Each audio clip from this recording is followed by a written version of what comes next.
Generasi ini menghadapi ketidakpastian yang luar biasa. Di tengah situasi geopolitik global yang hari ini terjadi, lapangan kerja semakin kompetitif, kemudian Indonesia emas segala macam itu banyak harapan dari banyak orang, bonus demografi di depan mata, ada ketidakpastian. Sekolah, segera lulus kuliah, bayarnya mahal segala macam. Padahal pada saat setelah lulus, juga nggak clear juga gimana nih dia mau menatap masa depan itu, mau kerja apa segala macam. Mayoritas Gen Z seperti itu. Tantangan anak muda ini harus dijawab oleh calon pemimpin siapapun itu yang kemudian menawarkan diri, mempropose menjadi calon pemimpin. Harusnya Mas Gibran itu yang paling bisa menjawab itu karena yang memang benar-benar anak muda. Harusnya, saya nggak ngerti apakah Mas Gibran pernah nggak merasakan seperti anak-anak muda yang sulit nyari kerja, yang kemudian kuliah itu harus bayar mahal.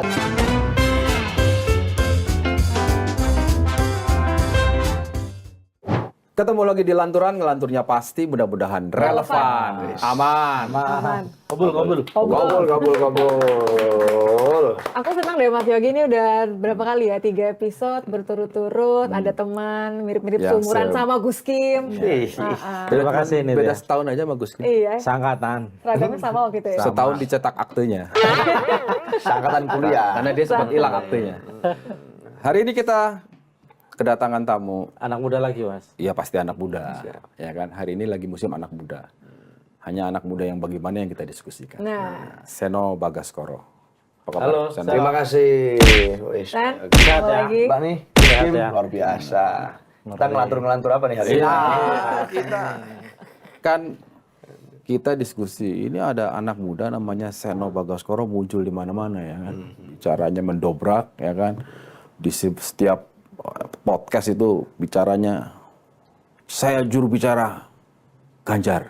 Kali ini kita nggak akan bicara juru bicara Ganjar. Oke. Kali ini kita akan bicara bagaimana seorang Seno melihat situasi politik sekarang. Tentu tidak soal menang kalah, Yes. tapi situasi pemilu menurut anak muda yang belum sudah muncul diksi di publik curang, netralitas dan sebagainya. Ya kan? Pemilu seperti apa menurut seorang Seno yang dibutuhkan oleh anak muda? Berarti ini jadi jubir diri sendiri. Oh iya, iya. anak muda seorang Seno dulu. Iya, jadi gini, Pak. Saya tuh dari berkali-kali ya ikut serta dalam diskusi tentang pemilu. Apalagi sebenarnya kalau bicara pertama kali milih itu saya 2019 dulu. Itu pertama kali early voting lah 2019. Nah, dalam 2 kali pemilu ini, pilpres, kemudian ada pilgub, ada pil wali, bupati, seterusnya, seakan-akan diksi tentang Gen Z dan milenial ini jadi hal yang paling sering dibicarakan itu. Semuanya kalau nggak ngomongin tentang Gen Z itu nggak oke, nggak ngomongin tentang anak muda itu kurang afdol. Jadi di tiap podcast, tiap pembicaraan, tiap pertemuan, seakan-akan anak muda ini jadi komoditas makanan politik yang paling enak lah, paling laku gitu. Padahal belum tentu juga ya. Padahal belum tentu juga itu. Nah, semua politisi yang sekarang berkontestasi atau yang 5 tahun terakhir berkontestasi, ini seakan-akan ya pingin jadi anak muda gitu. Semuanya merasa harus kemudian pakai diksi muda. Ingin jadi anak muda, pura-pura muda. Pura-pura muda atau ya akhirnya terus menampilkan anak-anak muda sebagai wajah etalase politik. Mbak Nitya ini muda juga. Mau Ini pura-pura muda tapi ngeliatnya sambil gak Pura-pura muda. Gak enak Ya banget. karena Seno Skim gitu. karena kan memang angkanya kan 58% ya kira-kira. Yes, ya. betul. Secara Kedua, kuantitatif ya. Di tengah-tengah itu ada anak muda yang bikin heboh. Nah, Muncul. Iya, tapi kan sebenarnya sana udah dari 2019 ya, kita ingat dari 2019 sudah tapi belum pakai Uner, belum ada Ini kan kenapa ada di tangan kiri kan nanti kita Nggak, Seno, aku agak motong sebentar. Yes. Kalau dari cerita kamu itu kan berarti kamu lebih melihat anak muda dalam konteks politik gitu ya, apapun eventnya gitu ya. Itu apakah sebagai bentuk apa istilahnya itu akomodasi atau justru hanya sekedar eksploitasi saja sebenarnya? jadi komoditas gitu ya. Komoditas saja. Dalam berbagai kesempatan memang anak muda diharapkan tampil dalam etalase politik. Jadi ada wajah mudanya. Etalase ya. Ada gaya mudanya gitu, etalase kayak politik. dipajang Lip dong ya service kalau dong kamu ngomong jadinya. etalase. Benar loh, awalnya karena ini jadi overuse kadang-kadang gitu ya. Jadi seakan-akan ya jadi etalase itu tadi Iya, dalam lip paradigma. service saja seperti Lip service. Nah, hari ini yang menarik dari apa yang terjadi, narasi besar tentang anak muda itu semakin kemudian digaungkan, diglorifikasi, dibalut dengan gimmick yang luar biasa. Artinya secara akumulatif ini terjadi dan hari ini ada sebuah puncak gelombang menurutku yang ada narasi besar tentang gimmick yang luar biasa tentang anak muda, sehingga narasi atau substansi mendasar tentang sebenarnya apa sih politik anak muda itu kita jadi agak kabur-kabur dalam situasi hari ini menurutku. Gitu. Kita agak yang berubah apa Sen menurut kamu? Kita kan di 2019 sudah ngomongin potensi. Artinya kan kenapa harus pakai gimmick anak muda ya karena pemilihnya memang anak muda. Seharusnya kebijakannya memang memframing kebutuhannya anak muda sebagai generasi nanti. Yang berubah apa kalau sekarang? Ya karena gimmick itu digunakan, akhirnya sekarang sekali lagi nggak ngomongin tentang substansi seringkali, tetapi malah banyak kita bicara di ranah permukaan yang ini over gimmick, lip service tadi. Lip service aja. Nah ini anak muda seakan-akan kita ini sukanya yang joget-joget aja, sukanya yang seneng-seneng aja. Padahal anak muda nggak gitu kan? Nggak gitu. Saya termasuk orang yang agak kurang sepakat dengan diksi pesta demokrasi dalam pemilu. Ini bukan pesta kok. Hari ini saat kita bicara pemilu, ini kan ngurusin 270 juta jiwa manusia. Belum lagi tumbuhannya, belum lagi hewannya, belum kekayaannya, belum mungkin ada goib-goib demit-demit setannya. Ini di dalam Indonesia ini yang kok ngomongin goib demit kesini lagi? Makanya agak geser ke sini. Kan banyak, maksudnya itu tanggung jawab gede, Pak. Jadi ini menurut saya ini bukan sekedar pesta. Ya itu kan buat kamu bukan pesta, tapi buat kalian ini bisa jadi ini pesta. Kok bisa gitu, Mas Tagib? Buat apa? Buat vendor. Ya siapa saja. Ada yang mau pesta, pancaan. Tapi makanya saya juga heran sebagai anak muda gitu ya. Gimana maksudnya? Maksudnya kan sebenarnya Indonesia ini tidak asing sebenarnya kan dengan peran pemuda dari dalam dulu juga gitu ya, makanya ada Sumpah Pemuda. Kan Sumpah Pemuda juga pemuda misalnya. Betul. Terus tokoh-tokoh pergerakan nasional kita juga anak muda, Soekarno, Syahrir ya. Syahrir tidak dalam tanda kutip. Syahrir yang asli maksudnya. Ada yang memalsukan sebagai Syahrir. Ada yang memirip-miripkan masalahnya. Sebut saja si A. Itu kan anak muda semua gitu loh. Dan semuanya ya isi going aja biasa-biasa saja gitu loh. Kenapa sekarang seolah terjadi semacam glorifikasi gitu loh. Anak muda itu pun konteksnya hanya sekedar usia gitu loh. Bukan semangatnya, bukan karyanya, bukan karakteristik yang itu harusnya lebih muncul gitu loh. Lebih dari sekedar usianya. Menurut kamu kenapa? Ya mungkin itu juga bagian dari salah kita semua juga ya, menganggap kita bahwa enggak lah kok. enggak ya. Kita nggak harus dong. Kita anak muda, nggak anak kecampur muda sama aja yang kok diem aja gitu Berarti anak muda yang salah. Itulah yang Kita kan salah. menarik ya, Yang maksudnya salah. kalau Mas Yogi bilang diem aja, masa iya sih sebenarnya anak mudanya diem aja? Kayaknya Sebenarnya enggak juga ya. enggak diem. juga, tapi mungkin kurang keras ngomong aja kita ini. Artinya gini, menurutku anak muda punya peran penting dalam etapa sejarah bangsa, yes. Dalam setiap perjalanan itu, perjalanan pertama kita menumbuhkan kesadaran tentang bangsa Indonesia, itu anak muda. Kemudian bicara tentang reformasi, itu anak muda. Hari ini juga bicara anak muda, tapi gagasannya ini apa yang mempersatukan kita gitu, tentang anak muda ini, ide progresif apa yang kita bangun Dan secara itu yang kolektif. kamu bilang belum ada kan? Yang aku pikirkan ini belum tertutup dengan gimmick yang selama Belum ini muncul. diglorifikasi. Kalau begitu apa yang harus diluruskan menurut Seno? Ya. Bahwa anak muda ini bukan sekedar ya pokoknya dimunculkan sebagai potensi untuk kemenangan salah satu paslon, potensi untuk kemenangan partai politik, bukan lagi sekedar angka sebagai pemilih pemula dan sebagainya. Tapi anak muda punya peranan aktif. Apa yang harus diluruskan? Ya, makanya program ngelantur-ngelantur gini penting ya. Untuk meluruskan yang begini-begini. Berarti kita harus makin ngelantur, makin lurus. Iya. Makin ngelantur, makin lurus. Dari awal sudah ada lanturan kita bang lurus. Gitu ya. Karena harusnya kan mustaqim. Iya. Gini, menurutku anak muda kita sepakat harus jadi subjek tidak sebagai objek. Artinya ini bukan komoditas, tapi dia punya peran, dia harus ikut serta berkontribusi dan seterusnya. Nah, bagaimana membedakan subjek dan objek ini menurutku? Membedakannya simpel. Ada tidak bagi anak muda ini ruang untuk dia bisa berbicara? Satu. Dua, ada tidak dia dalam berbicara itu ruang untuk mengubah atau turut serta memberikan peran terhadap kebijakan. Nah, caranya bagaimana entry point-nya? Dia bisa ruang untuk bicara, dia ada ruang untuk mengkritik, dia ada ruang untuk tidak sepakat, dia ada ruang untuk menyampaikan ide dan gagasannya. Itu yang membedakan subjek dan objek.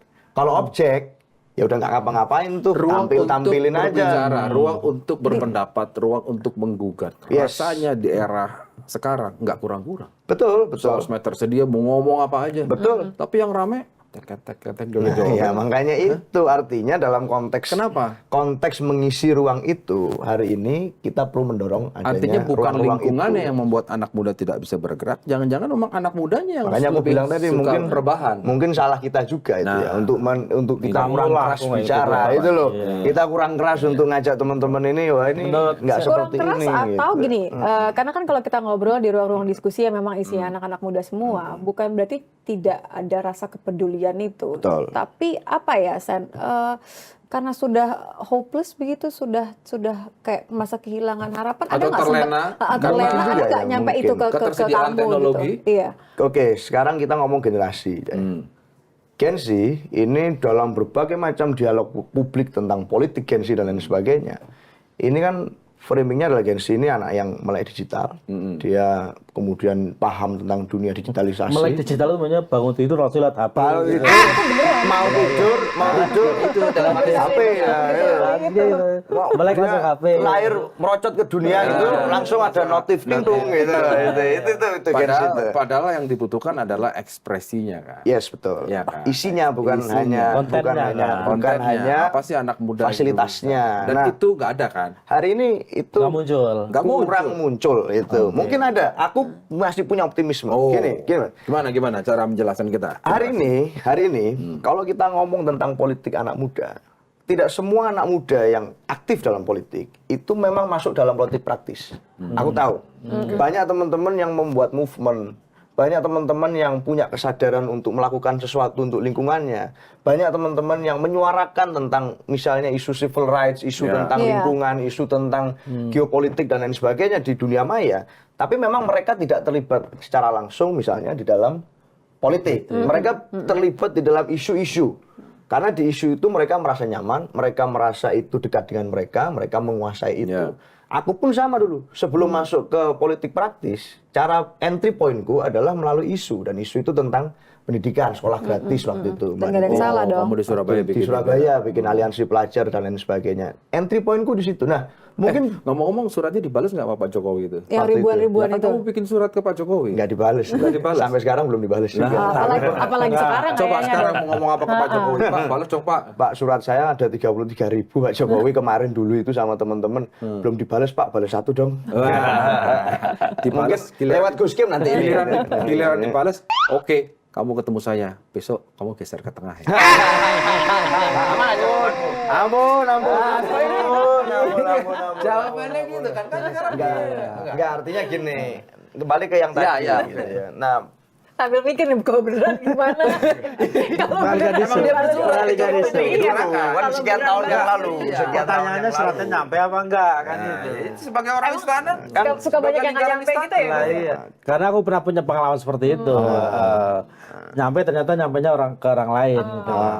Padahal dia lingkaran istana. Ya kan? Nah, betul, dia bikin gerakan soal sekolah Iya, gratis itu. iya. Dan bersurat ke Jokowi Betul. kan. Ada berapa surat waktu itu? 33.130. Ke soal bergeser tadi. Kan kalau bergeser ke tengah sama-sama anak muda gitu loh. Kenapa ampun-ampunan ini deh? Kenapa ada Loh, keluar kata ampun? Kan saya mengirim surat itu tahun 2017. Nah, 2019 aku dukung Pak Jokowi kok. Masih ya? Aku dukung. Artinya meskipun tidak dibalas suratnya, tetap dukung. tidak perlu disuruh ke tengah, aku dukung beliau. Sekarang kan masih. gitu. Loh, kita dukung beliau sebagai presiden. Sebagai presiden. Tapi masalah pilihan politik kan bebas, Pak. Iya, gitu. Nah, makanya aku merasa saat bicara tentang Gen Z dan anak muda, mungkin ekspresi politiknya belum diekspresikan di ruang politik praktis. Oke, Sana ini agak sedikit serius ini. Oke. Tadi serius Oh, kita. tadi serius ya? Iya. Baru opening. Oh, tadi baru opening ya? Iya. Enggak, tadi kan satu ketika saya tanya anak muda ini dalam konteks politik apakah hanya gimmick ya? Etalase aja, misalnya eksploitasi aja. Terus apakah memang itu adalah bentuk akomodasi? Kau bilang lebih banyak lip service atau eksploitasi. Nah, kedua, dalam konteks subjek dan objek, dalam konteks politik kita hari ini, praktis ya, itu kamu melihat anak muda ini hanya sekedar objek atau menjadi subjek? Ya, Oke, menurutku mulai banyak teman-teman muda yang mendapatkan ruang di politik. Kita lihat kalau di caleg-caleg hari ini, di berbagai macam partai politik, ini nggak usah bicara pilpres dulu ya, di caleg, di kepala daerah, ini semakin banyak teman-teman muda yang tertarik untuk masuk ruang politik. Mungkin gelombangnya baru tercipta ya 5 tahunan terakhir lah, ini yang mulai tertarik masuk parpol, mulai tertarik nyalek dan seterusnya.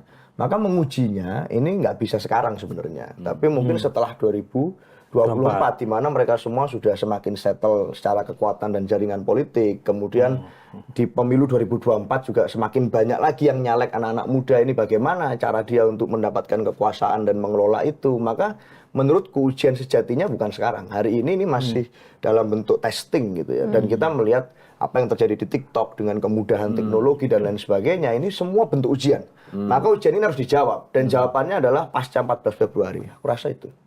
Apakah ada anak-anak muda yang mengisi parlemen? Menurut saya poinnya bukan itu ya. Ketika anak muda dia nyalek, itu pun saya tidak melihat belum tentu jadi subjek. Betul. Jangan-jangan jadi objek aja. Ya, Partai menjadikan dia aja ya? Iya, Betul. partai menjadikan dia caleg karena dia objek untuk menarik Makanya itu. suara dari anak-anak muda itu. Makanya aku bilang tergantung cara dia untuk mendapat atau menggain kekuasaan politiknya itu. Kalau itu didapatkan misalnya dengan jaringan keluarganya, melalui proteksi jaringan Siapa dia orang masuk? terdekatnya. Kan banyak caleg-caleg yang keluarganya juga keluarga politisi, kan bicara caleg. Itu nih tadi kita. yang aku mau tanya. Ketika kabar baik bahwa ada angka yang melonjak anak-anak muda masuk ke politik praktis, Iya. ya kan?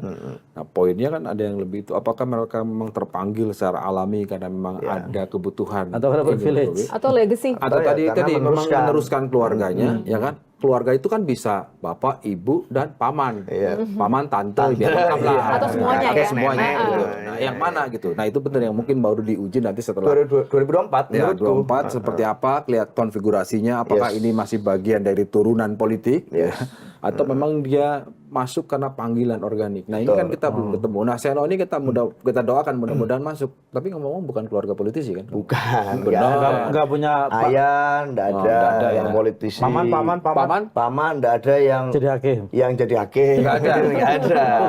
Atau mungkin sedang merencanakan pernikahan. Kenapa nanya paman hakim sih? Ya enggak nanya aja. Kan Kan paman ada itu hakim, bisa. ada dokter. Nah, iya, kenapa Dia kan hakim? profesi. Ada berucut aja. Pak. Tapi kan belum sekarang. Urusin ini.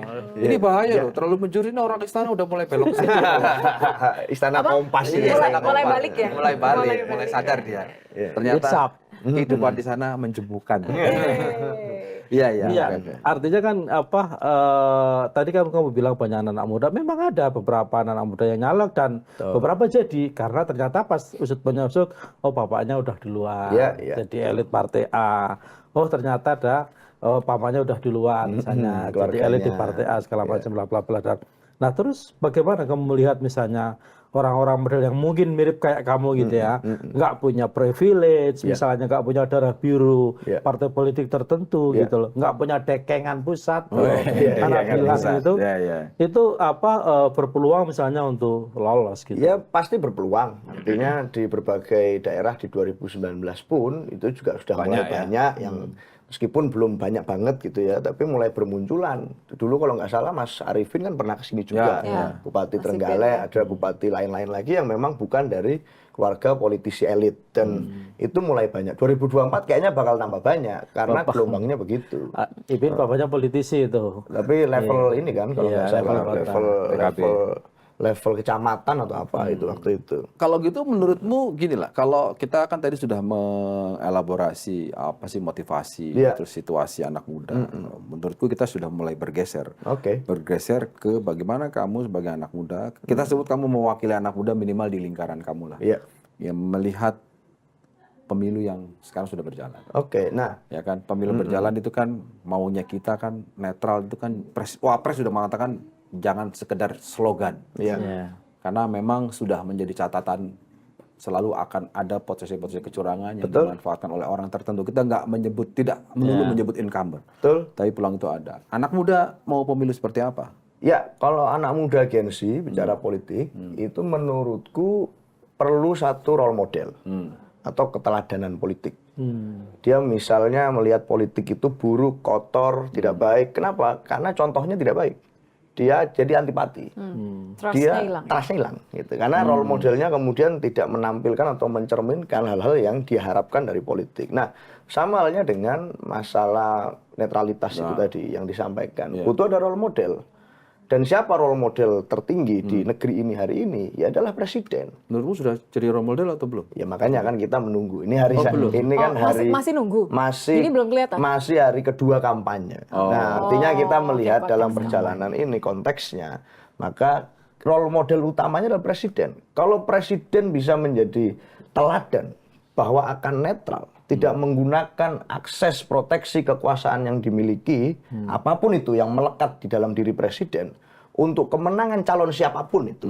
Kita tahu ya, dulu Presiden Jokowi itu dari PDI Perjuangan. Sekarang udah nggak dari PDI? Nah, dulu kan dari PDI, setahu saya gitu ya. Dua kali maju dari PDI Perjuangan. Sekarang masih kan? Hari ini ya harusnya kan secara KTA masih. Tapi kan kalau masalah kader partai itu kan tidak sekedar KTA. Tapi ada prinsip nilai dan itu yang kemudian terjadi. Belum bicara hati nih. Nah, itu yang bisa menjawab presiden sendiri. Gitu. Nah, itu makanya butuh keteladanan itu. Nah, kalau teladan itu diberikan oleh pucuk pimpinan, yang lain akan mengikuti. Apakah yang disampaikan berulang-ulang oleh seorang Presiden Jokowi bahwa harus netral, ASN, saya minta semua netral itu belum cukup untuk menyebut ada keteladanan dari seorang Jokowi? Ya, keteladanan itu buat saya harus juga satu kepaduan dengan action yang dilakukan. Artinya kita akan melihat itu semua. Karena anak muda itu kan sudah, kalau dibilang banyak yang apatis terhadap politik, antipati. Ya karena tidak ingin menguji hanya dari perkataannya, tapi bagaimana dalam prosesnya itu bisa istiqomah, bisa konsisten. Dan itu yang saya rasa diharapkan dari semuanya. Kalau sejauh ini, oleh yang saya lihat, Presiden sudah netral belum? Ya, saya masih percaya Presiden netral. Artinya begitu. Meskipun hari ini kita tahu putra dari Pak Jokowi juga adalah salah satu kontestan. Ada Mas Gibran. Mewakili anak muda loh itu. Yang itu secara biologis muda. Tapi makanya saya berulang kali bilang, kalau memang menjadi representasi anak muda, representasi itu kan dua tipe, Mas. Representasi substantif dan representasi simbolik. Secara simbolik memang anak muda, kita akui Mas Gibran anak muda. Tapi kalau mau masuk di dalam representasi substantif, caranya bagaimana untuk memperoleh legitimasi itu? Ya harus diuji melalui gagasan dong, melalui pertemuan dengan sesama anak muda. Tidak harus dengan orang per orang, tapi misalnya di kampus-kampus yang sudah banyak melakukan adu gagasan. Forum dialogis itu harus banyak. Kompas kan pernah bikin juga beberapa kali itu adu gagasan. Ya kita menunggu. Artinya anak muda ingin melihat sejauh mana sih dapat mewakili anak muda. Caranya bagaimana? Kalau sekedar dari blegreknya saja, dari dohirnya saja, ya siapapun dari sekian juta anak muda itu adalah wakil anak muda. Tapi apakah begitu dalam logika pilpres? Tapi kan hanya satu yang anak presiden. Nah, itu juga satu variabel lain gitu ya. Selain anak muda, beliau juga anak presiden. Kita harus melihat itu. Dan kemarin kita sudah melihat bagaimana ada proses di MK dan lain sebagainya yang itu menjadi mewarnai entry point itu. Nah, makanya kita menunggu bagaimana sih pandangannya Mas Gibran. Anak muda juga pengen dong mendengarkan itu. Karena cara mengujinya gimana lagi hari ini kalau tidak dengan melalui dialog. Kan udah dibilang, respon Mas Gibran gimana? Diemin aja. Iya. Ya kan itu kurang ya? Berarti kurang ngelantur di sini. Ditanya, ya udah diemin aja. Gitu. Itu belum ya, itu belum jadi sikap. Belum. Saya rasa sikapnya yang Jadi sebagai anak muda kamu belum melihat gagasan apa yang akan dibawa atau diusung oleh Gibran yang notabene adalah capres yang selama ini dianggap mewakili anak muda secara itu. simbolik kata dia. Ya dalam monolog misalnya dalam deklarasi Mas Gibran memang sudah menyampaikan beberapa hal yang menjadi pokok pikiran. Tetapi kan tidak bisa hanya dengan seperti itu. Itu kan di situasi masa yang mana semuanya pendukung semua. Kita harus berada di situasi akademis atau situasi publik yang lebih luas. Ya, itu culture anak muda Indonesia. Pada saat dulu Sumpah Pemuda ya juga begitu. Pada saat reformasi juga begitu. Pada saat kemerdekaan Indonesia kita berdialektika ya juga setahu saya begitu. Caranya adalah dengan dialog. Maka saya percaya kalau Mas Gibran masih muda, ya saya percaya akan bisa datang ke dialog-dialog semacam itu. Saya rasa tidak ada salahnya. Dan harusnya bisa kan, karena punya potensi. Paling tidak kepala daerah kan dia Betul, sekarang. makanya. Kepala daerah. Jadi why not gitu. Oh, Saya rasa berarti soal harus waktu begitu. aja mungkin. Soal Soal waktu. waktu. Semoga soal Ya, waktu. kepala daerah dan kepala daerah dianggap berhasil katanya. Kata siapa? Katanya. Ya, ada lah yang bilang. Begitu ya. Sebut aja dong. Asal dong, gitu. Ini kan udah terbuka. Paling Feel tidak, aja kalau paling kata tidak anak jadi muda. tuan rumah U17. Iya. Itu keberhasilan Iya. bagi PSSI. Maksudnya Erick Thohir. Harusnya itu. Tanya maksudnya Erick Thohir. Tapi saya Ya, kita dengar anak muda. saya belum Kita bilang pengen secara lihat detail anak loh. muda sama Ini- anak muda ngobrol gitu. Kalau misalnya kita oke lah berharap presiden sebagai yang di puncak pemerintahan. Iya. Tapi kalau boleh minta, kan mintalah maka engkau akan menerima. Kalau misalnya Iya. kita ngomong gitu kan Iya, nggak dikasih tuh. Iya, iya. Jangan-jangan cuma dikasih sekedar ya udah tadi diemin aja atau saya netral.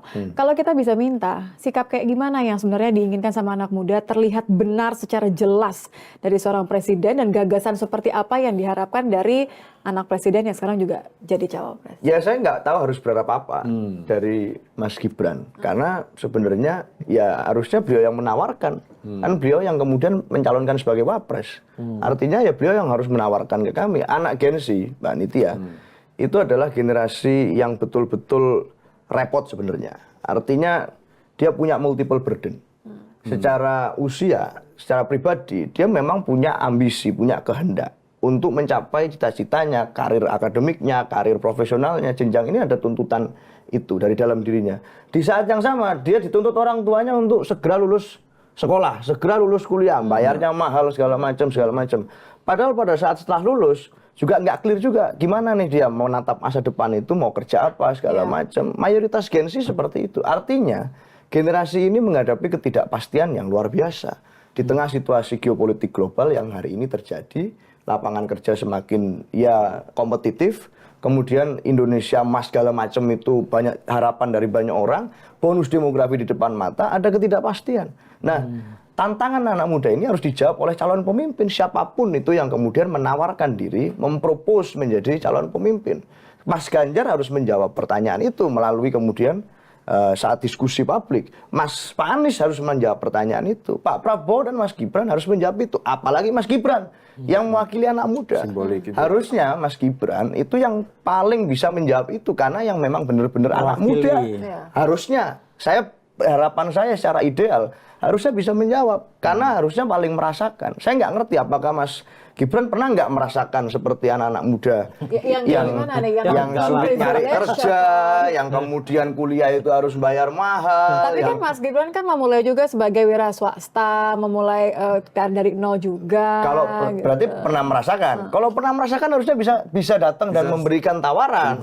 Gitu. Jadi saya rasa harusnya itu disiapkan untuk dipropos Yang kepada susah anak-anak nyari muda. kerja itu bukan Gibran, tapi adiknya, Kaisang. Makanya dia jadi ketua umum partai. Ini guyon. Tapi di karena susah nyari kerja. Makanya jadi ketua umum partai gitu loh. Kan ketua umum partai bukan pekerjaan. Iya. Bukan pekerjaan, itu pengabdian.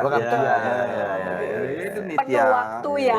Jangan Aku selalu yang curiga suzon sama orang ya. tua anak muda itu. Mohon maaf aku Pengabdian itu pengabdian. Itu pengabdian, bukan Oke, pekerjaan. Itu. Oke, Jadi buat aku tantangan terberatnya atau bebannya itu sebenarnya di Mas Gibran paling gede karena satu-satunya yang paling muda.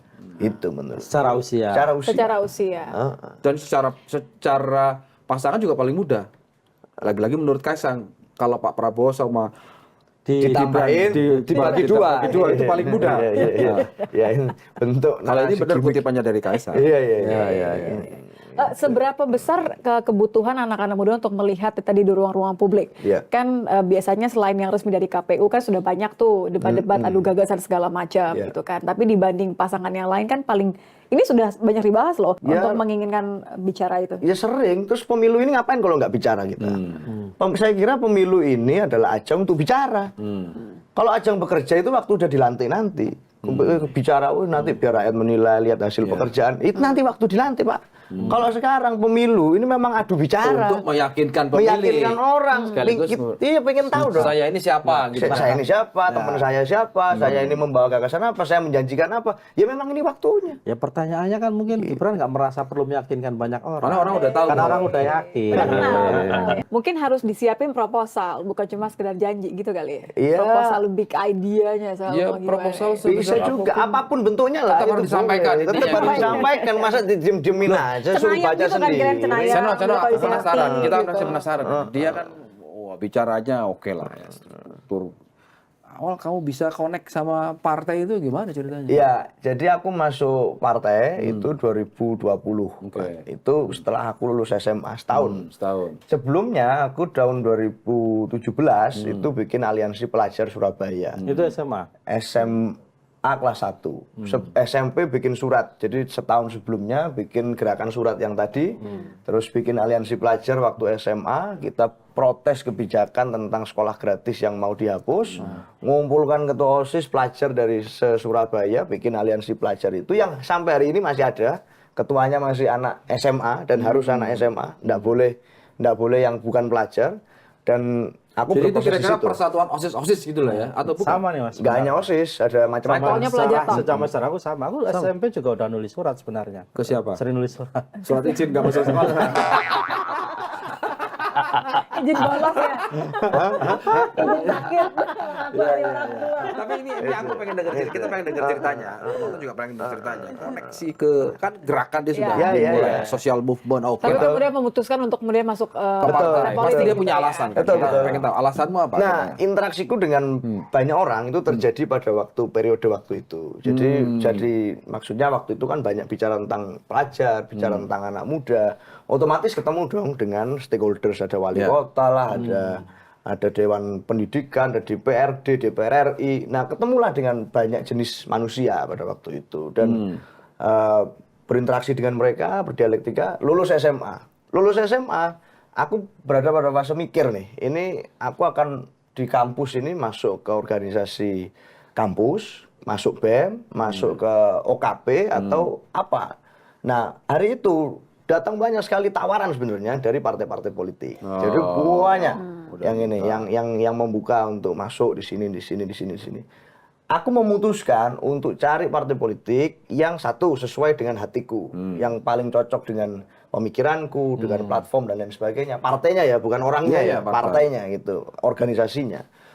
Kedua, yang memberikan aku ruang berproses dari yang paling kecil, dari yang paling rendah. Gitu. Jadi kalau ada yang nawarin di DPD, DPP, DPC gitu ya, aku cari yang di DPC nih, yang di tingkatan kota itu, tingkatan paling rendah kota dulu lah yang ya. paling rendah karena Anak aku pengen tangga belajar. paling bawah lah ya. Paling bawah karena pengen belajar. Ini pesan Gitu. oh enggak semangat. Iya, Siapa ini semangat pesannya ini, gitu. Semangat kita ini Kita gitu. ini Pengen giliran paling bawah proses Paling bawah. kenceng-kenceng ini. Justru kalau nggak mau langsung. Itu nah ternyata yang nawarin aku di posisi yang kemudian paling berproses itu adalah Mas Ipin yang kapan hari ke sini. Beliau waktu itu ketua Taruna Merah Putih Ya, Jawa ya. Timur, saya partai. Nah, dia minta untuk aku menjadi ketua Taruna Merah Putih Surabaya. Saya partai PDI Perjuangan. Ya, ya. Aku ambil itu. Dan hingga hari ini pun statusku ini ketua saya partai PDI Perjuangan Surabaya. Kayak bisa dikatakan sekarang ini kadernya Ipin. Ya juniornya Ipin. Juniornya. Sama-sama UNER kan? Sama-sama UNER, tapi ya satu beliau kan sempat di kampus lain juga. Iya, waktu iya. itu. S2-nya dia di UNER ya. S2-nya yang di UNER gitu. Jadi pertemuanku berproses dari itu dan itu yang membuat aku bertemu dengan lebih banyak elit Lalu politik. akhir-akhir ini kenapa sering muncul menyampaikan pesan-pesan pasangan Ganjar Mahfud? Ya, hari ini aku muncul jadi juru bicara. Banyak orang yang bertanya, "Wah, ini koneksinya dari siapa? Kok bisa jadi juru bicara Mas Ganjar?" Sebenarnya panjang juga. Jadi pasca masuk ke partai itu, aku ditugaskan menjadi juru bicara di tim pemenangannya calon wali kota Surabaya, Mas Eri dari Caji. Waktu itu di Surabaya, PDI Perjuangan satu-satunya, aku jadi juru bicara, baru lulus SMA, langsung jadi juru bicara di TV segala macam. Nah, ternyata aku dianggap mungkin pada waktu itu ya cukup baik lah menyampaikan segala macam. Akhirnya itu ditangkap oleh partai dan hari ini aku ditugaskan jadi juru bicara. Jadi prosesnya ya nggak 1 hari, 2 hari, 3 tahun, 4 tahun ini 5 tahun lebih. Jadi lah, kurang bukan, lebih. kalau boleh ini bukan sekedar karena Bukan ada privilege ya. bukan karena ada Caipin atau apa, tapi lebih karena ideologis ya. Ideologis dan ya karena memang ada slot yang memang kosong untuk ditempati di saya partai pada waktu itu, sehingga aku ditugaskan untuk berada di situ. Ya sudah, aku ikuti prosesnya. Lulus SMA udah jadi juru bicara partai. Kamu lulus SMA ngapain itu? Aku lulus SMA waktu itu ditukar sama domba. Disuruh berproses di luar katanya. Tentang privilege nih, privilege. Aku pengen ngomong. Iya. Nggak ada salahnya kok orang punya privilege. Oke-oke aja kan? Oke, saya tidak pernah punya masalah dengan privilege karena orang tidak bisa memilih. Iya dong. Dia lahir dari mana, dia lahir sebagai Dan anak privilege siapa. tidak menjamin kesuksesan Dan seseorang. privilege sebenarnya. tidak menjamin juga gitu ya. Dia bisa punya segalanya, dia bisa punya akses, tapi kalau tidak bisa mengelola dan berproses di situ ya sama aja bohong. Tapi privilege kan zaman sekarang dianggap sebagai satu kata yang negatif, dianggap sebagai apa? Shortcut, dianggap betul. sebagai tidak perlu mengikuti proses yang kamu lakukan. Iya betul. Nah, masalahnya bukan pada privilege-nya, tapi pada caranya. Cara inilah yang menentukan. Apakah anak seorang wali kota tidak boleh bermimpi jadi wali kota? Boleh. Iya boleh. Anak dokter nggak boleh jadi dokter, ya boleh-boleh aja. Tapi kan ada prosesnya gitu. Ada caranya. Dia belajar jadi, misalnya ini dia pengen, ibaratnya orang pengen S2. Ya dia harus SD dulu dong. Setelah SD, SMP, setelah SMP, SMA. SMA S1, setelah S1 skripsi baru S2 diambil. Nggak bisa setelah misalnya hanya karena ayahnya seorang profesor, dia habis SD langsung ke S2. Ini nggak boleh, Pak. Itu nggak boleh. Ada prosesnya. Gitu. Akselerasi itu nggak boleh itu. Apalagi akselerasi Kecepatan. Akselerasi jabatan ya. Iya. nggak Siapa boleh. sih yang akselerasi di jabatan? Enggak, aku cuma ngomong dong. Kirain punya contoh, kirain. Iya benar juga. Privilege artinya nggak ada isu. Nggak ada isu. Biasa aja. Nggak masalah. Tapi bagaimana orang itu ya kan menjalani proses Privilege-nya dengan baik, diapakan, dia ngapain privilege ini. Artinya memaknai privilege itu dengan baik. Betul. Memikirkan meritokrasi. Yes. Akan terobati nggak kalau orang-orang yang punya privilege itu kemudian ibaratnya impact-nya jadi double karena dia tidak mengikuti proses secara keseluruhan, jadinya impact-nya ya udah 2 kali lipat dong. Itu akan mengobati nggak rasa kecewanya orang-orang yang non privilege tadi? Ya. Karena di skip prosesnya. Sanksi sosial itu pasti terjadi kalau bicara tentang menggunakan privilege dengan cara-cara yang tidak meritokratis. Sanksi sosial pasti terjadi. Tapi persoalannya gini sekarang, kayak aku misalnya, apakah saya dan Bapak Ibu sekalian, teman-teman di ruangan ini, saya kira kita punya privilege dalam versi masing-masing. Iya. Bisa sekolah SD, bisa SMP, bisa SMA, sampai mengenyam ke perguruan tinggi, ini bentuk privilege juga. Tapi apakah kita menggunakan privilege itu untuk cara-cara yang tidak baik, dengan cara yang tidak baik? Saya kira enggak. Nah, kalau ada yang menggunakan cara itu, ibaratnya gini, anak Gen Z hari ini, itu mau ngelamar kerjaan, dipotong dengan orang yang punya koneksi orang dalam, ordal. Ya sanksi sosialnya ada, Pak. Sampai kapanpun, apakah itu mengobati rasa sakit hati orang yang ngantri sekian banyak ini? Paling tidak dipersepsi jadi gunjingan. Jadi gunjingan. Jadi aku rasa apapun itu saat ada orang-orang, Apalagi ketika dia akan tidak jadi sanksi kompeten. sosial. Betul. Apalagi tidak. Kita harus luruskan bahwa kompetensi itu nomor 1 dong. Oh iya, Ya kan? iya. Artinya itu harus dilakukan oleh individu masing-masing. Ya, itu harus terlepas Jadi dari harus melawan stigma generasi rebahan, harus melawan stigma yang sering diam. Ini terbukti. Iya. Setuju nggak, Kim? Generasi mahasiswa sekarang di kampus-kampus lebih sepi ketimbang era-era dia di tahun 98. Betul. Sekarang hampir tidak ada satupun isu nasional yang direspon oleh kampus. Mahasiswa. Ya bisa jadi karena sistem SKS-nya lebih ketat, harus cepat lulus. Ya, Tapi menurutku sejarah pergerakan bangsa itu di mana ada mahasiswa bergerak itu harusnya nggak jadi alasan. Ya, Setiap orang punya logika sesuai dengan zamannya masing-masing. Betul. Ya kan? Artinya nggak bisa itu era sekarang menjadikan alasan ya karena kami kan serba ada, serba instan. Instan itu dalam arti semua disediakan dan sebagainya. Sehingga nggak butuh deh kami social movement kami dalam bentuk digital. Oke, itu tapi kan tetap aja harus ada gerakan. Ya. Mengakui nggak Anda sebagai bagian dari masyarakat sekarang? Saya mengakui bahwa itu terjadi, menjangkit gitu ya. Tapi saya coba terus-menerus mencoba membangun dialog dengan teman-teman. Salah satu hal yang saya sampaikan misalnya adalah tentang ada alasan trauma politik gitu ya. Oh, anak-anak muda itu antipati, trauma politik itu udah terlalu kotor, mengecewakan kita dan Hilang seterusnya dan rasa seterusnya, percayanya tadi. distrust gitu ya dengan politik. Aku tuh sampai kadang mencoba untuk langsung mengkontras pemikiran teman-teman ini di dialog itu. Sebenarnya kita ini traumakan apa gitu. Coba kita compare dengan generasinya Gus Gem misalnya, tahun 98. Iya. Orang ngomong politik aja, itu ya, itu bisa dipenjara. Oh iya. Orang ngomong politik bisa dikriminalisasi. Orang ngomong politik bisa diculik segala macam. Nah, setelah keluar penjara, ngomong politik lagi buktinya, nggak ada trauma. Agak melipir-melipir nih. Ini agak mulai-mulai. Culik. Loh kan faktanya begitu, fakta sejarah. Biar kita mendalami kemudian bertanya apa sih penculikan? Iya kan? Selalu ada pesan dari jagoannya. Fakta sejarahnya kan begitu. Artinya, Nggak salah. artinya bahkan setelah keluar penjara sekalipun, itu lo ngomong politik lagi. Nggak ada tuh yang beralasan trauma politik. Atau jangan-jangan karena itu, jadi tidak ada urgensi karena ya tidak pernah merasakan, hanya katanya saja trauma, ya tidak Ini yang ada hari ini urgensi yang kita untuk challenge itu. ke dia kan, sebagai perwakilan anak muda. Nggak ingat, tidak ada Mana? memori itu Mas Yogi. Jangan-jangan nanti nih khawatirnya begini, yang paling level, yang paling sederhana aja lah, partisipasi. Partisipasi aja. Jangan-jangan nanti tanggal 14 Februari yang ada pada liburan atau bangun kesiangan nggak datang ke TPS, itu paling gampang. Iya, betul. Maka ini menjadi satu alarm sebenarnya. Nah, saya ngomong ke teman-teman seringkali, ini urgensinya agak penting loh kita ngomong tentang politik.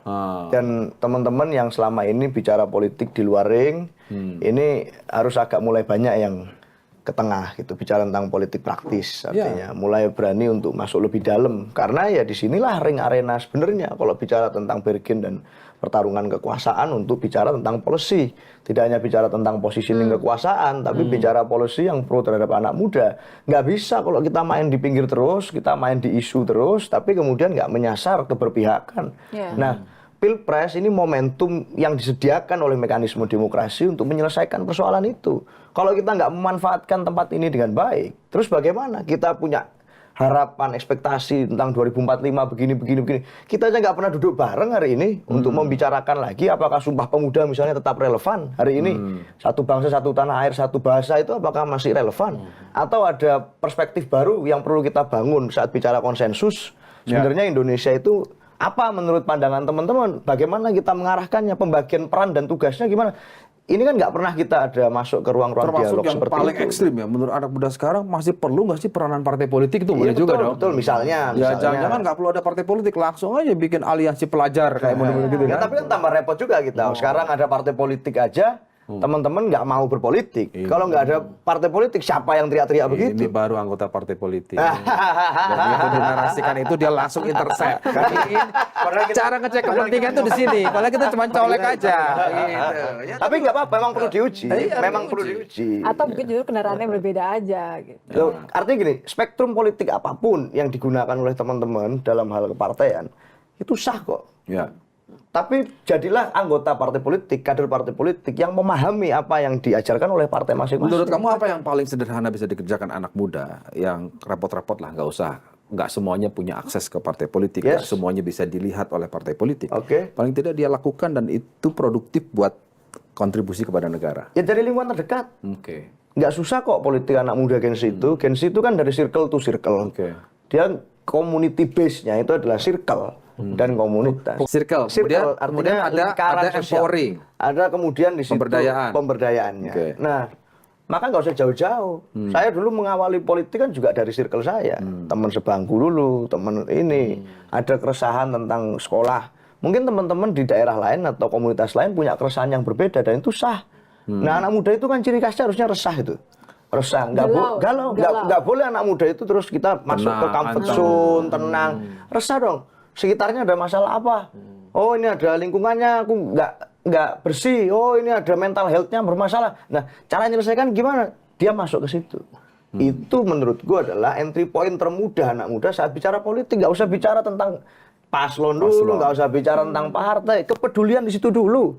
Masalahnya generasi kita peduli nggak sih gitu. Nah itu satu, ya kan dalam konteks pemilu yang jalan karena anak muda disebut-sebut sebagai pemilih pemula paling banyak, komposisinya dari 204 juta DPT, ya kan, kan pasti harus lebih maju lagi dong, ya kan. Di samping dia itu, dia harus lebih maju lagi, paling tidak punya gagasan untuk gak usah jauh-jauh lah. datang aja ke TPS. Iya. Ya kan? Di Artinya- tengah situasi yang dia Betul. ketiduran karena main game Betul. atau liburan sama orang tuanya. Betul, Itu gimana? Aku udah dia melanjutkan, datang aja ke TPS dan pilih calon yang anak muda. Oh, enggak. Lah iya, aku nunggu itu masih. Tapi aku kira justru malah Mas Yogi mau bilang bahwa salah satu hal yang bisa dilakukan sama anak muda justru terjadi sebelum datang ke TPS-nya, Mas. Ketika kita punya tadi untuk mengecek dan semua segala Bisa, macam, aliansi untuk circle datang itu kan tadi. bukan gitu. hanya itu kalau dalam konteks pemilu kan dia bisa bikin memfasilitasi kumpul-kumpul, mengenali paslon, Iya. tata cara memilih, Iya. ngecek dia udah punya Yang hak paling pilih. Iya. Yang paling mudah ya kalau emang dia aware dengan masa depan bangsa, dia aware dengan proses politik. Yang paling mudah ya bagaimana mereka misalnya berpartisipasi untuk mengawasi bagaimana pemilu itu bisa berjalan dengan jujur dan adil. kan?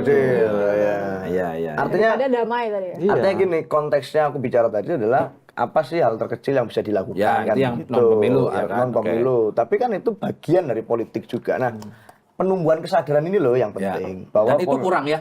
Itu kurang. Bahwa politik itu bukan sekedar urusan mereka-mereka yang di Senayan, mereka-mereka yang di istana. Politik itu adalah tentang kita-kita kok gitu. Dan kemudian gimana mencari connecting the dots-nya antara yang terjadi sekitar kita dengan yang dibicarakan mereka. Nah, ini yang berusaha dijembatani melalui akses politik, itu aja sesimpel itu. Ya. Tapi begitu Gitu. menjembatani ini bukan part dari alasan kamu pakai ini kan? belum sempat ceritain. Belum Aku cerita. penasaran ada apa di balik sarung tangan. Iya, kalau dari posisi ada di kiri ya kira-kira dia Kira-kira mengatakan terawangan. bahwa saya ada di kiri. Iya, kenapa? Karena di kiri itu jalan terus. Kalau kiri jalan terus. Enggak. Kenapa? Gini. Kenapa di kiri? Kenapa bukan di kanan? Gini, ceritanya itu di waktu COVID tahun 2021 di Surabaya itu kan lagi heboh banget. Waktu itu aku masih banyak Nggak di cuma Surabaya. Surabaya, kita juga heboh di sini. Pasti, kalau COVID. pasti. Enggak, tapi waktu itu aku masih banyak di Surabaya maksudnya. Nah, waktu itu parah banget lah. Jadi angka vaksinasi rendah, angka kematian tinggi. Nah, termasuk di unsur pemerintahan hampir semua petugas yang di garda depan juga kena COVID, harus isolasi segala macam. Nah, waktu itu wali kota Surabaya, Mas Eri, itu pingin kemudian gimana ini gitu, cari solusi, diskusi. Ya udah bikin relawan aja Mas gitu. Tapi isinya anak-anak muda gitu. Karena aku percaya bahwa yang harus bergerak di saat itu yang muda, yang imunnya masih kuat gitu daripada ini. Nah, oke lah bikin relawan. Ya. Berarti Gitu. imun Mas Yogi udah nggak kuat berarti dianggap. Karena bukan muda. Iya. Tapi dia ngomongnya depan Mas Eri kok. mikirin gitu. Nah, ya udah bikin relawan lah gitu. Nah, aku deklarasi relawan itu terus terkumpul dalam 3 harian itu ternyata open recruitment 2.600-an lebih gitu. Relawan yang kita namai Surabaya Memanggil. Itu kalau milih kamu semua jadi udah kamu itu. Kurang masih ada. Dan bukan dapilku semua kan. Bukan dapilku semua. Bukan dapilku. Nah, terus tugasnya juga waktu itu agak ngeri-ngeri sedap juga karena fungsi kita adalah supporting sistemnya Pemkot. Ya, dalam kondisi Meskipun COVID ya. relawan bukan karyawan ya. Jadi ya udah bayarannya makan aja, makan nasi itu. Yang tugasnya nggak ini juga. Artinya nyetirin ambulan. Habis itu memulasara jenazah. Kita bagi divisi-divisi terus menyelenggarakan vaksinasi di Gelora 10 November, 30.000 orang, 40.000 orang. Terus nganterin oksigen ke puskesmas. Itu teman-teman kerja dan nggak tahu selesainya kapan. Jadi seselesainya COVID. Ternyata 3,5 bulan dari zona merah baru masuk ke zona kuning. Masuk zona kuning langsung aku minta untuk bubarkan karena aku pikir waduh 2.600 orang. Untung nggak ada yang jadi korban. Dan waktu itu aku pasti minta restu ke orang tua kan. Artinya dengan tugas yang semacam itu tiap hari masih pulang ke rumah. Nah, orang tua waktu itu hanya pesan satu, boleh berangkat karena aku ditugasi jadi koordinator. Boleh berangkat asalkan satu pakai masker, dua pakai sarung tangan. Nah, dulu pakai sarung tangan dua-duanya, kanan kiri. Tapi karena kanan sering aku copot-copot kan kalau di lapangan lagi ngapain-ngapain, sisa kiri. Jadilah, keren juga ya kita kok jadi punya trademark begini. Nah, ini ngingetkan aku bahwa di masa-masa itu yang jadi simbol ternyata situasi tidak menentu apapun, serumit apapun itu, ternyata saat anak-anak mudanya mau gotong royong, turun, mau gerak semuanya, nggak mikirin apa-apa, ternyata bisa berhasil. Nah, ini aku jadikan simbol dalam pemilu kali ini. Keren juga Begitu. ceritanya. Dalam Keren. situasi sebuah Banyak yang tanya-tanya loh, kiranya tanganku ini ada cacatnya lah, ada apanya. Ini aku buka di lanturan nih, aku buka nih. Ceng. Loh, ada apa nih? Ada Tapi ya apa? zaman COVID aku nggak yakin juga sarung tangannya kulit. Enggak begini. Waktu COVID sarung tangan latex itu. Ya mungkin awalnya latek karena bertahun-tahun jadi gini. Jadi kulit menyatu sama kulit. Jadi menebal. Ini baru lanturan. Gitu. Ya, kenapa? Baru kita langsung fase berikutnya. Oke. Kenapa kemudian sekarang konsentrasi sebagai zubir milenialnya Ganjar? Ya, Diminta? saya Ini mengenal tugas partai atau gimana? satu pasti tugas partai. Oke. Kita ini petugas partai. Oh. Jadi saya bangga kok bicara itu. Gitu. Ini petugas parkir. Iya. Nah, satu ini ya yang kenapa kok Mas Ganjar? Aku tuh pertama kali kenal beliau sebenarnya tahun 2018. Jadi waktu itu beliau ngisi acara di Surabaya, bicara di depan para caleg dan kemudian minta hadirkan 5 anak muda untuk hadir di situ. Masing-masing disuruh bicara tentang perspektifnya, tentang politik pada para caleg. Aku waktu itu masih SMA, Mbak Ani, kelas 2. Aku suruh cerita, terakhir. Nah, aku cerita 1-2 kalimat harapanku bahwa politik anak muda itu bukan sekedar baliho, Pak. Itu bukan di jalan-jalan doang nih, billboard. Tapi ini politik anak muda itu ya tentang keterlibatan. Dan kadang nggak yang muluk-muluk kok. Kita ini kadang nggak bicara tentang algoritma, tentang 4.0, tentang apa yang itu jauh-jauh. Tapi masalah lapangan di sekolah, masalah kita cepat cari kerja, masalah sekolah itu murah, gratis kalau bisa dan seterusnya. Community based tadi ya. Yang community based, yang dirasain sehari-hari gitu loh. Itu yang siapa bisa menjawab persoalan itu ya, itulah yang bicara anak muda. Nah, itu yang aku ceritakan. Pak Ganjar tertarik ternyata waktu itu. Terus beliau minta aku untuk naik ke meja untuk cerita di depan para caleg. Aku sungkan tapi naik kursi tadi nih, Gus. Jadi naik kursi, nggak jadi naik meja, terus cerita. Yang penting gak naik tahta, Gus. Itu, nah. Aku kenal pertama situ. Nah, Pak Ganjar cerita waktu itu sebagai seorang gubernur, kepala daerah yang di Jawa Tengah belum periode kedua kalau nggak salah itu. Masih pertama itu. Terus dia cerita bahwa waktu itu dia pakai Twitter itu untuk merespon keluhan masyarakat. Bahkan dia jadi adminnya sendiri. Dia cerita bagaimana dia nyuruh SKPD untuk segera merespon 1 kali 24 jam. Dan buat aku itu something yang interesting gitu. Aku melihat seorang politisi yang ini inspiring buat aku gitu. Waktu itu, hari itu, yang membuat aku tertarik untuk masuk partai politik. Saat itu kamu mengidolakan Ganjar lah kira-kira gitu. Saat itu aku tertarik untuk masuk politik praktis karena aku melihat ada contoh Pak Ganjar. Kalau karena sudah ceritamu itu menjelaskan ke kita waktu kamu berkenalan dengan Ganjar, periode kamu perkenalan, aku mau tanya pendapatmu. Oke. Ya kan, pendapatmu, apa pendapatmu dan bagaimana pandanganmu terhadap seseorang yang bernama Gibran? Dipikir mau nanya soal Ganjar. Ya, Mas Gibran itu anak muda. Gitu. Dan apapun itu, biologis atau substantif? secara biologis, ini biologis saja yang tohir dulu lah. Mas Gibran adalah seorang anak muda. Bagaimanapun di dalam Pilpres kali ini, Mas Gibran lah yang secara biologis usianya paling muda. Maka saya mengharapkan agar Mas Gibran betul-betul bisa banyak berkomunikasi, banyak bertukar pikiran, banyak membuktikan bahwa anak muda itu bukan sekedar persoalan usia, bukan sekedar persoalan etalase dipajang karena siapa keluarganya, bukan masalah karena siapa kelompok di sekitarnya, tapi karena dia sendiri. Saya sangat berharap bahwa Mas Gibran bisa dan punya keinginan untuk membuktikan itu. Karena siapapun anak-anak muda yang lain di Indonesia, saya rasa pasti juga berharapkan itu. Intinya bahwa dia sebagai pribadi memang layak untuk menjadi pemimpin. Yakinkan pada kami. Bukan karena papanya presiden, bukan karena pamannya hakim konstitusi gitu ya. Yakinkan. Dan apapun. tunjukkan itu gitu. Tunjukkan. Karena kemarin teman-teman sudah punya banyak pemikiran-pemikiran yang mana teman-teman ini merasa tercederai dengan proses MK segala macam. Itu kan banyak sekali pro kontra, kita harus melihat itu. Saya merasakan betul diskusi di mana-mana ya, bahkan di warung kopi pun masyarakat memahami ada kejadian itu. Maka saya kira Mas Gibran saya punya harapan besar untuk membuktikan bahwa tidak seperti itu kok politik anak muda. Bahwa politik anak muda itu juga mengerti kok ada etika politik yang harus dijalani, bahwa politik anak muda itu juga bicara tentang gagasan yang substantif, tidak hanya gimmick, bahwa politik anak muda itu membangun harapan bukan mematikan harapan. Dan hari ini yang bisa menjadi juru bicara dari semua harapan itu, karena Mas Gibran yang menjadi kandidat, ya saya berharap Mas Gibran bisa menyampaikan itu. Bagaimana caranya? Karena kita berharap ada substansi perwakilan anak muda yang kemudian itu substantif ya, tampil di ruang publik. Kalau kemudian tampilnya anak muda di ruang publik itu malah mencederai politik anak muda itu sendiri sebagai satu gagasan, maka saya akan sangat kecewa.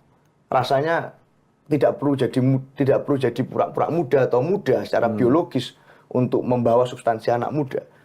Bisa jadi yang benar-benar muda secara substansi itu memang orang yang tidak lagi muda. Ini menarik. Tidak paham Ini maksudnya. menarik. Iya.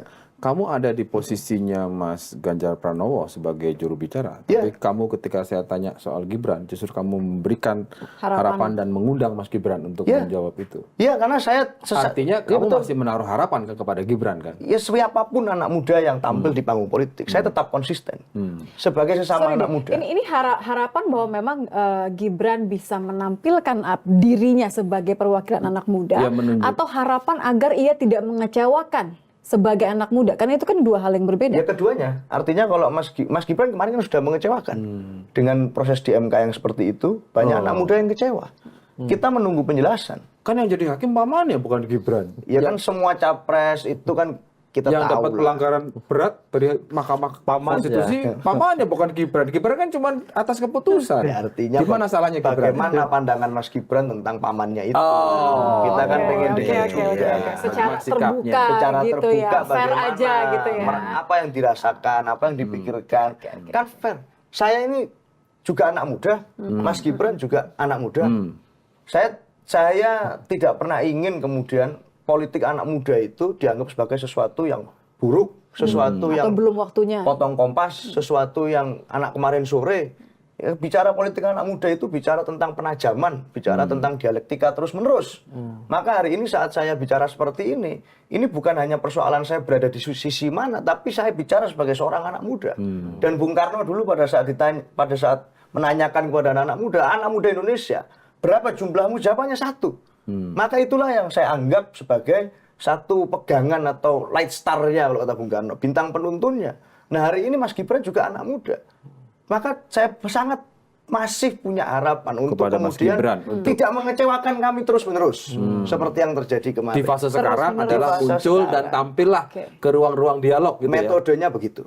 Yang saya rasa itu akan bisa Seandainya seorang Gibran nonton episode ini Ya. dan kemudian merespon, kemudian mencari koneksi, Seno ketemu, gabung saya, bantu saya, wujudkan mimpi anak muda. Ya, Apa responmu? kita akan melihat. Artinya saya memilih seseorang pemimpin itu tidak hanya berdasarkan masalah usia, masalah kemudian biologis di anak muda atau bukan. Kita akan melihat melihat tawarannya. Enggak gitu. Malah bagus kalau kemudian saya di sini, Mas Gibran di sana. Kalau Kenapa? Saya tidak Kenapa harus anak muda itu berkumpul di satu tempat? Kan tidak. Pada saat kemudian saya berdiri di sini, Mas Gibran di sana, ada siapa lagi di kelompoknya Pak Anies misalnya, ini jadi satu hal yang bagus. Semakin banyak anak muda yang tampil dan bisa memberikan penjelasan. Dan dalam Tapi dia konteks Seno sama Gibran mungkin. Kenapa? Karena dua-duanya masih punya KTA PD Perjuangan. Ketemu lagi di lanturan minggu depan. Thank you. Keren. Thank you.